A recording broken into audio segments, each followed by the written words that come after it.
Hello, my wonderful, beautiful friends, guys. Welcome back to r/MaliciousCompliance, where people follow exact orders to spite someone. And in today's episode, we've got nightmare Karen bosses, bad coworkers, and one OP teaches a cheap company owner a lesson they won't ever forget. Guys, I hope you enjoyed today's stories. Hit subscribe if you're not subscribed, and as always, you can send or link your post to this email right here. Let's dive in. In the early years of being a pharmacist, jobs in my city were hard to come by. I managed full-time hours by working for a couple of pharmacist friends at both of their stores. They would work out my schedule together, and then put an X on my schedule on the days I was at the opposing store. One store was downtown, and one was in the suburb I lived in. At the suburb pharmacy, I had this coworker who we'll call D, who couldn't wrap her brain around the fact that if there was an X by my name, I was in fact working, just at the other store. Multiple times, I would have call after call on my cell phone and hang-ups on my answering machine at home, because she wanted me to cover her shift at the suburb store when I was already working downtown. The worst thing was, my cell phone charged me every single call, so after the second time of her pulling this, I would get downtown and immediately pull the battery off my phone. This made her angry at me for ignoring her, and we had a tepid relationship after that. So that said, time went on, and the suburb store starts expanding their nursing home operation, so I was able to work there full-time instead. I still had a great relationship with the downtown store, and they had me keep the keys just in case of emergencies. They would occasionally come up, and the X would be on the schedule by my name. Sadly, D became the assistant manager, and now she thought she was the boss of me. Now, the downtown pharmacist's daughter was getting married, and the suburb pharmacist was invited to all the festivities. I got scheduled to work the Thursday before at the downtown store, so the X went by my name on the suburb schedule. I was also going to the wedding as I was good friends with the daughter, but missing the party on Thursday as I was working for her mom. I was on the phone with her on my break one time, and she was saying how sorry she was that I was missing it, and that's when I said, "Don't worry, I'll pretend I was there." Now, at that exact week, we were getting new pharmacy software downloaded. Nursing homes are run on a batch system where all the labels are run about 5 days before. Then all the bubble packs are made up during that time, and then the actual billing's done on Thursday for the meds to be delivered Friday. Well, that's when power-tripping D decided that she didn't want the batch to be done, and she wanted everything to be processed and made up on Thursday. My technician was freaking out, so I just told her to make up the usual drug cards without any patient data to help speed things along. D overheard this, and she told the tech that she wasn't allowed to do that. And then she said, this younger generation is just scared of hard work and needs to be taught a lesson. She was looking right at me when she said this. I did panic a bit because I was the only one of my age, as all of my coworkers were older. But then I went to check the schedule, and that's when I found there's an X by my name. I tried to say something to D because obviously without me there, it'll put everything out of order. But she told me, no excuses. As I said, the younger generation needs to be taught about hard work. So cue the malicious compliance. I won't be there for the crap show that day, but somehow D thinks I am. So why should I tell her any different? Thursday rolls around, and at 12:30, my cell phone starts blowing up. It's in my purse in the safe, and everyone can hear it. Out comes the battery. I get home after work, and they're screaming and swearing on my answering machine. The temporary pharmacist who worked the morning shift wasn't instructed to do anything, so everything was left for D when she arrived at 12:30. She had to work late to finish over 500 prescription drug cards. I come in the next day, and she's furious, screaming, "You said you were working. I heard you talking about the effing party thing." That's when I told her I tried to tell her that I was working, just not at that store, as evidenced by the X by my name. I learned then that she could eavesdrop on the break room from one place in the pharmacy when she herself was the only pharmacist working at the time. All of my breaks were taken in my car after this. Oh man, the satisfying feeling when someone falls into a trap that they set for someone else. And the fact that D had to do all of that hard work that she was trying to teach OP about and was probably fuming the whole shift fills me with absolute joy, guys. That's karma for you. So this happened more than a decade ago, when I was still in the US Army. As a sergeant, you would get an annual performance report written by your supervisor, and that was a big part of getting you promoted or not, as this was your non-commissioned officer evaluation report. My direct supervisor, who we'll call Staff Sergeant D-Bag, did not like me at all. One evening, I get an email from him stating something along the lines of, "Here's your evaluation report, sign it and send it back." So I read this report and I almost sprain my eyeballs. I'm rolling them so hard. Like, this is the worst evaluation report I've ever read, much less received.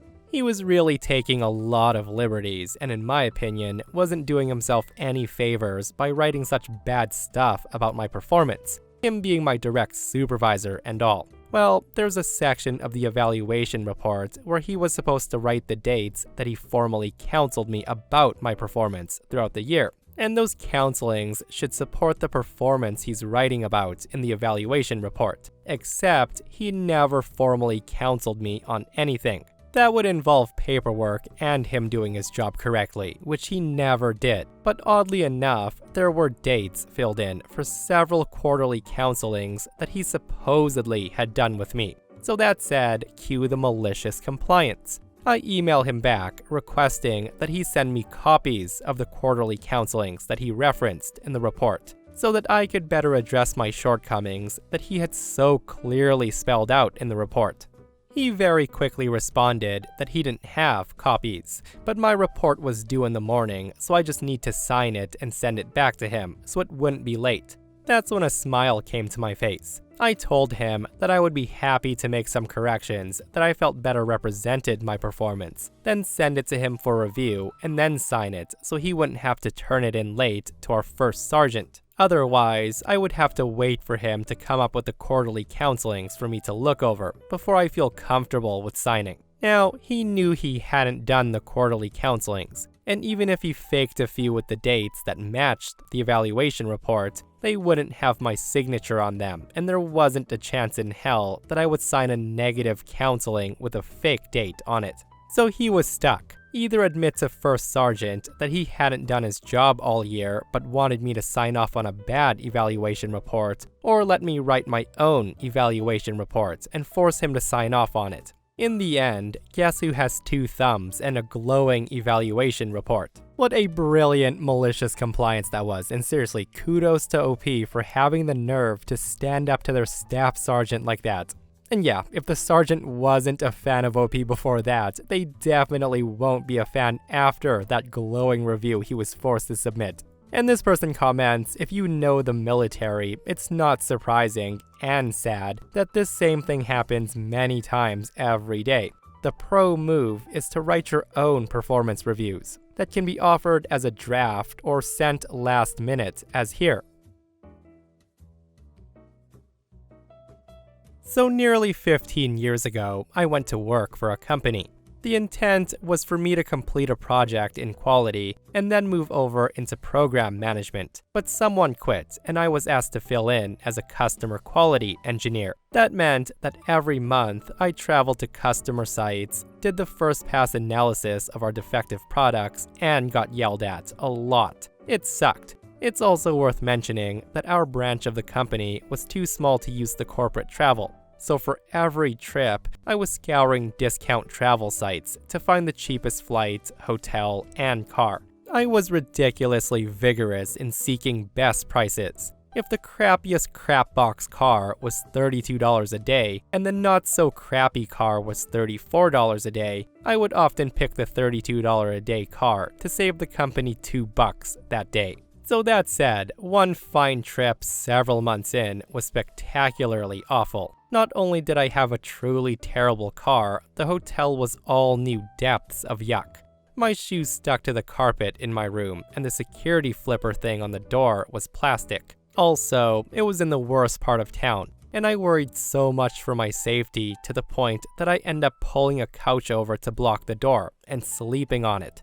Adding to my misery, I was also sick. I had some creeping crud that plugged my sinuses and made me long for death. Normally, I would have canceled the trip, but the customer was losing their mind and required someone to be there. I made this trek every month, and once during every trip, I would eat at the local Outback Steakhouse. On this particular trip, I make my way to the Outback for dinner, and I was clearly sick and miserable. All the workers took care of me. They sat me next to a fireplace, brought me tea, and had the kitchen make me chicken noodle soup, even though it wasn't on the menu. I nearly cried, I was so grateful. My bill for dinner was less than $10, so I charged $20. And yes, more than 100% tip, but their kindness kept me going.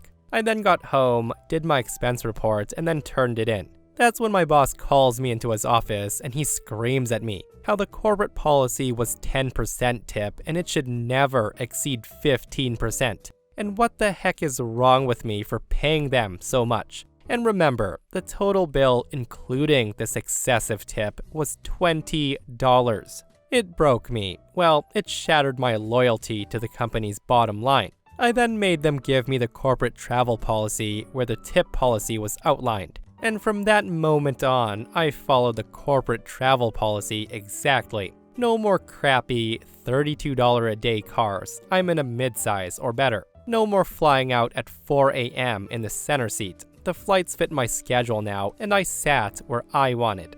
No more scary hotels in the worst part of town. Now, I'm staying at the nicest executive hotel allowed by the policy. The cost of my trips were pretty regularly double or triple what they had been, adding up to thousands of dollars a year, but I never disobeyed their allowable tip policy ever again.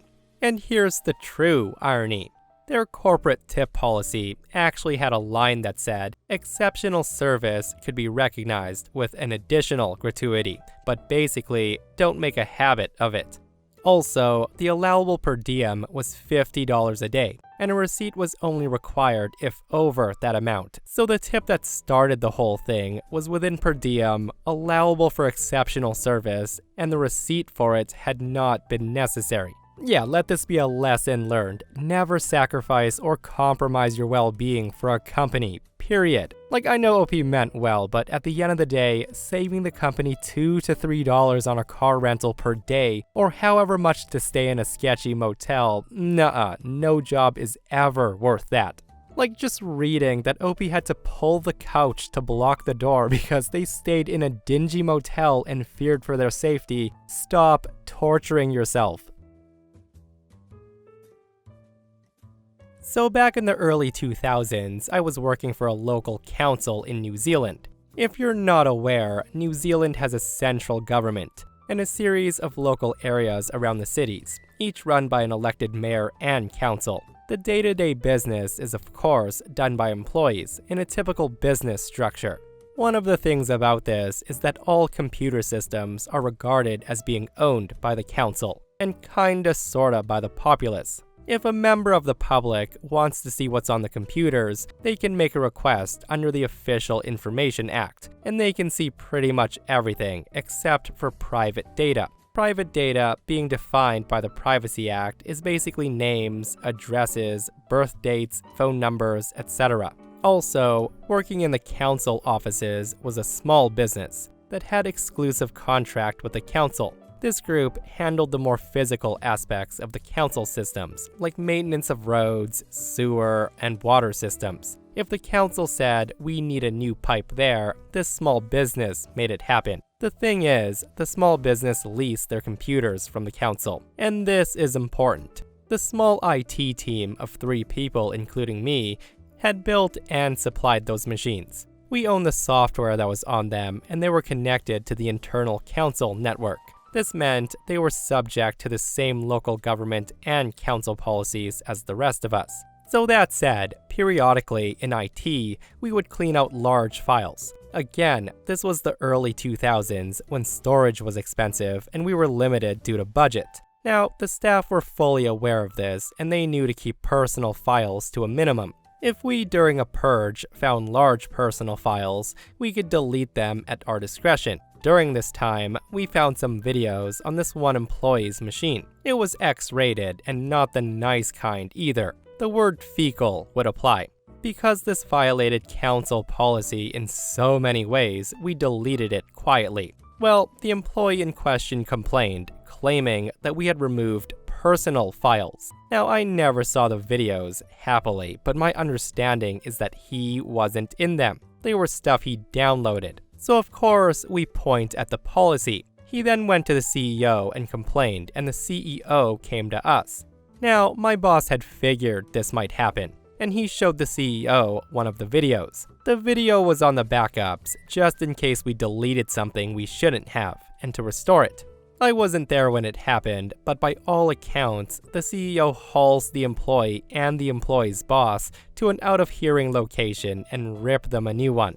The only reason the employee wasn't fired was because technically, he worked for the small business and not the council. And for your information, we would regularly block X-rated sites, but being in the early 2000s, new ones popped up all the time. Unless an employee tried to access them, we probably didn't know they existed. It's not that we were prudes, it's just most staff weren't stupid enough to browse that stuff at work. Honestly, if anyone's dumb enough to complain about their X-rated stuff being deleted from a work computer, they should probably lose their job on the basis of being a frickin' idiot. Like, it just hurts me knowing there's people out there like that, and the person who complained probably isn't somebody who should be anywhere near a government agency. This person comments, I had a coworker that wasn't exactly the sharpest crayon in the box. They got fired not just for watching X-rated videos on the company computer, but downloading it and saving it, not only on his work computer, but on the office server. The craziest part of this is he subscribed and paid for it with the company credit card, which he then tried to expense under the argument that it was fair game and can be categorized under meals and entertainment. It's been 2 decades, and to this day, I can't decide if that was the boldest move or the dumbest move I've ever seen. So I work as a support manager for a company that sells credit card readers and other services for processing money. This story starts out with a phone call that one of our newest staff members received. The caller doesn't introduce themselves and instead loudly demands to speak to no less than the CEO of the company, and won't give any information aside from his repeated demands and some indirect swearing. Now, normally, this would earn them a terminated call, but I want to know who has the audacity to scream at my staff and demand the CEO no less, so I have him transferred over. Having had some of these calls before, I introduce myself with a very fancy title and ensure the caller that whatever his support needs are, I can handle them without any issue. I tell the person the CEO's busy at the moment and I'm next in line in the support organization. The caller tells me his name's Steve. Now, not just any Steve, mind you, but the guy tells me that he's Steve, the owner of Steve's Cafe. And not just one of Steve's Cafe, mind you, but the owner of all 7 of Steve's Cafes. So the guy's very important, and I should be careful with how I deal with him. Steve's already offended that he was given to me, and not the CEO like he demanded. He's the owner, you see, and he needs to talk to my owner, not me. He says I don't own 7 cafes, and I certainly don't own my company, so I can't possibly understand his needs, and I can't make the hard choices he needs made. That's when I again assure him that I do have the position and authority to do anything he requires. I'm the manager of the support department. I can make any changes he requires. I can set up new accounts, order devices, anything. He only needs to tell me his problems and I'll provide solutions. I will support him. Well, being the all high and mighty owner he is, the next words are immediate and aggressive. He screams at me and says, "Can you cancel my accounts because I'm getting pissed off?" I just think, well, yes I can. I inform him that we need written requests to cancel. I also try to inquire why he needs to cancel his accounts, as this is standard procedure. If he wants to close his accounts, then we close his account, but any feedback is useful. Is he leaving because the product was bad, because the service was bad, because he found a better deal? We would like to know. But before I can get a few more words out, he shouts again and says, "Have the damn CEO call me, he has my number," and then he disconnects. The first thing the next morning, I get invited to an emergency meeting by the CEO, as well as a few other admins. We go over what happened, and then I'm shown an email. Steve's managed to find the CEO's internal email address and sent him an email complaining about one of his 7 stores having a horrible time with the product. He's demanding no less than the cancellation of all of his accounts and a refund for the last 3 months of payments, as the product is totally unusable. I checked the logs, and the problem location does indeed have a problem that started yesterday morning. They're not down, but they're having a bad time. There's no emails or calls informing us, just the screaming cancellation request. I send over the call logs, and we listen to Steve scream and curse at the support agent before he gets sent to me. And then I hear 2 words that cue this malicious compliance. The words, "cancel them." The meeting goes quiet, the CEO spoken. We cancel all 7 accounts and we shut down services. They start their day bright and early with devices that don't work. And that's when the calls come in. Again, the CEO speaks and says that account has been canceled. Follow procedure. So each manager calls me frantically explaining that nothing's working. The staff apologetically tell them that their account was canceled per their owner's email. We can no longer provide support. Shortly thereafter, the owner calls in, once again screaming to turn them back on. He says, "Uncancel them this instant. Get my devices working. Do you know how much money I'm losing?" So I check with the CEO, and after receiving a nod, I say, "Per your request made over the phone yesterday and your email this morning, your accounts have been canceled." Steve just gets madder and he screams, "I didn't mean to actually cancel them. You were making me mad. I just wanted to let you know what would happen if you didn't fix my issue." The guy continues to yell, and I let the CEO know, and at his request, I transfer Steve to his office phone. Now I wish there was a satisfying ending to this story, but Steve and our boss talked. Steve was informed that his behavior was unacceptable. Steve also admitted that he was expecting expedited service and possibly a discount when he threatened to cancel. He didn't really want to cancel his accounts. He just wanted support to take him seriously and transfer him up the chain so he could get faster, better service. There was no real apology, though both I and the initial support agent were told that Steve would behave himself from now on and to report if he didn't. The services were resumed, and all 7 locations were open late that day. The one location that did have issues yesterday got on the phone with the support agent and were sorted out in a reasonable amount of time. I do hope that Steve learned that threatening to cancel your account sometimes leads you to canceling your account and not to a discount. You know what? Here I was hoping that they kept Steve's account canceled to really make him get the point. Like, threatening employees, getting loud and aggressive is the worst way to try to get what you want, and I really hope Steve learns that at the very least. But yeah, those 7 stores must have been generating OP's company a lot of money because, again, I was hoping he would be told to kick rocks by the CEO. So about 4 years ago, I worked for a company that provided behavior services for people with intellectual and developmental disabilities. We did individual counseling, parent trainings, data analysis, etc. Think highly specialized mental care and support in home and community settings. Anyways, after 2 years of working there and getting another certification, I asked my boss for a raise. I was newly divorced, raising 3 kids, so I really needed the money. I had been working 10+ hours a week of overtime to stay afloat. And the thing is, my boss also knew about my situation. My evaluations were great, and I'd been told that I would be moving up to supervisor soon, so my boss had to have known this conversation was coming. Well, this man looks me dead in my eyes, and he said he knew I wanted to make more money and that my reviews were great, but he wanted to make sure that I was, quote, loyal to the company mission.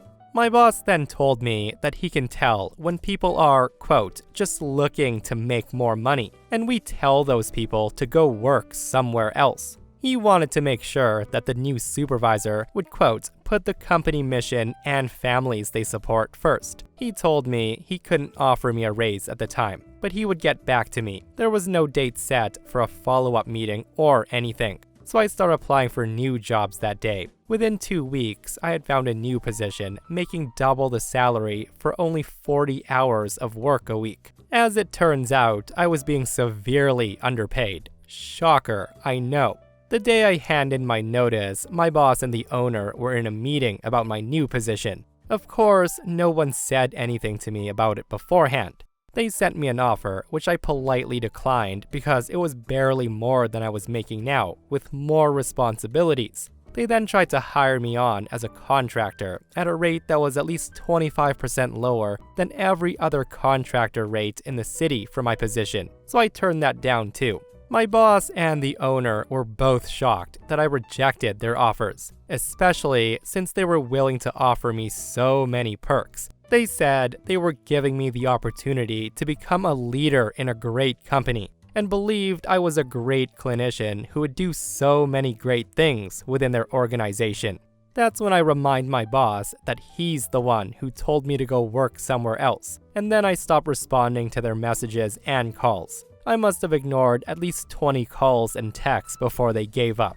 Honestly, good on OP for making their way out of that company because literally there was no future there. Like, that's the type of company that piles on loads of work, burns out their employees, refuses to give raises, and then has the nerve to talk about loyalty and missions. And trust me, a long time ago when I was a naive kid right out of school, I fell for the same thing. I fell for, we're family at this company, blah blah blah. Just do this, work for this wage, work loads of overtime, just help us out. And seriously, when I got enough courage to ask for a raise, they would say stuff like, oh, we're not doing all that great this year. You make enough money with overtime. Some people are lucky to have a job right now, just piling on the excuses. Meanwhile, the bosses always bought new houses, cars, boats, you name it. Again, I'm glad OP escaped and realized that they can make double the money. Let me know your thoughts though, and that, my friends, brings us to another end of r/MaliciousCompliance. Guys, I hope you enjoyed today's stories. If you did, hit that thumbs up.